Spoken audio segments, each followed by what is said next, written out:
long time ago, in a place far, far away, but not so very far, in the Queen Charlotte Islands, there lived a young chief and his beautiful bride, who he loved so very much. But soon after their wedding, the bride, with cheeks as red as salmon and hair as dark as the deepest parts of the ocean, became ill and took to her bed. And her eyes, which were deep and reflective and wise as Raven herself, glazed over with pain and surrender. The chief, terrified, sent out his very best canoes to summon the shamans from all the surrounding islands, and they came and administered their help and their healing and their herbs and their prayers, but alas, it was to no avail.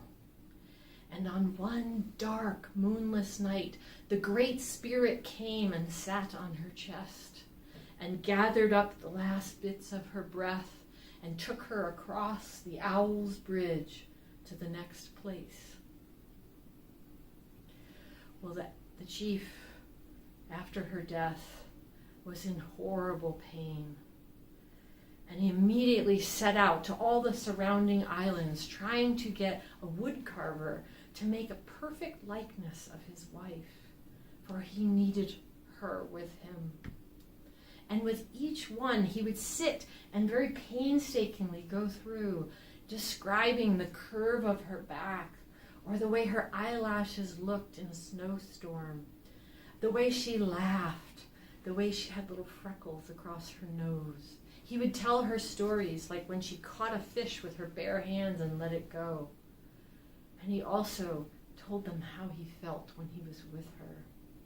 And one by one, each of them carved a likeness of her and revealed it. And he stood and looked and was profoundly disappointed, for none of them even came close to catching the image of his wife. And bereft and saddened and full of pain, he returned home to his own island and took to his own bed, where he became almost like an animal, unable to bathe or take care of even the smallest things. And the people of the town were worried, and they came around him, but they couldn't help.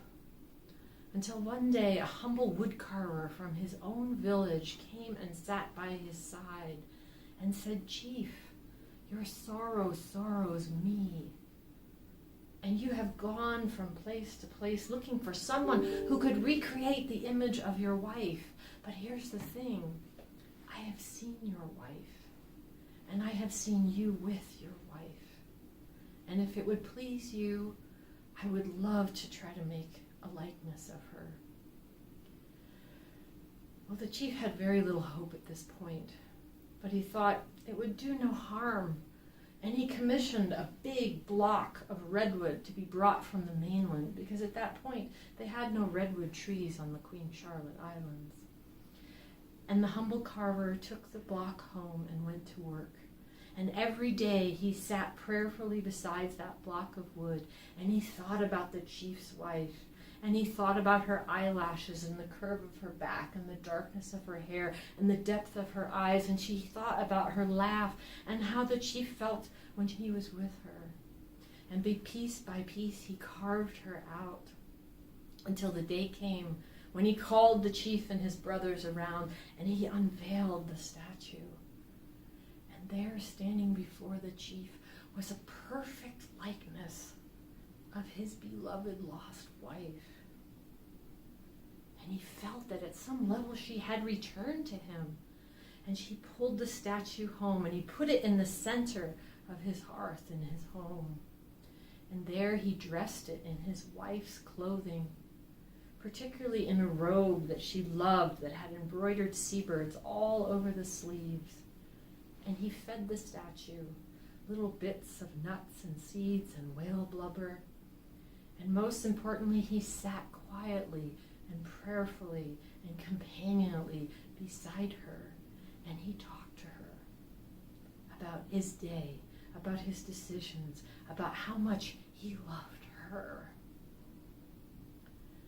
But still, on those anniversaries, on those dark, moonless nights, the pain would get to him again. Because even though she was there, she wasn't really there. And he would cry. He would find himself around the base of that statue, hugging the bottom. And he would cry, sort of that cry of a man who is knowing deep, deep pain. Hiya, hiya, hiya, hiya.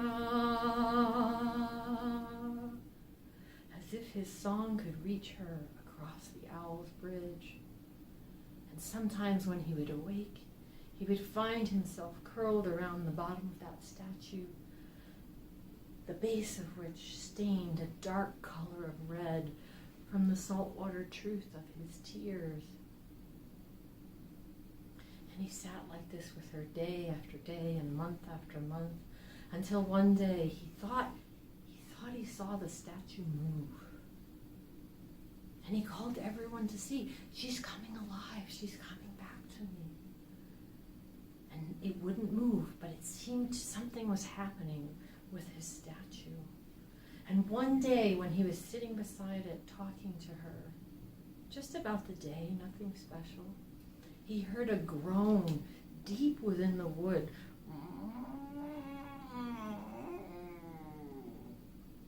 And it was the sort of groan that one would do if one was very, very unwell. And he realized that she wasn't happy standing there. And so he got his brothers and his cousins, and he said, we must move her. She's not happy. And so each of them got around the base, which was now very, very heavy. And they pried and they pulled and they tugged and they finally started moving it inch by inch, and all at once an enormous crack up the front of it, and the whole thing fell into pieces on the floor of the chief's hearth. And there, underneath the statue, grew a small red cedar tree. And that red cedar tree grew and grew and grew and grew, being watered generously by the saltwater truth of the chief's tears. And to this day, when people visit the Queen Charlotte's Islands and they see these great, beautiful redwood trees all around, they say, ah, that one, that must be the chief's wife's baby. For she was beautiful, and his love for her was beautiful, and their beauty begot more and more and more beauty. And now the chief no longer needs the statue. He no longer needs that physical image, because she comes to him in his dreams, and it is there that they have marvelous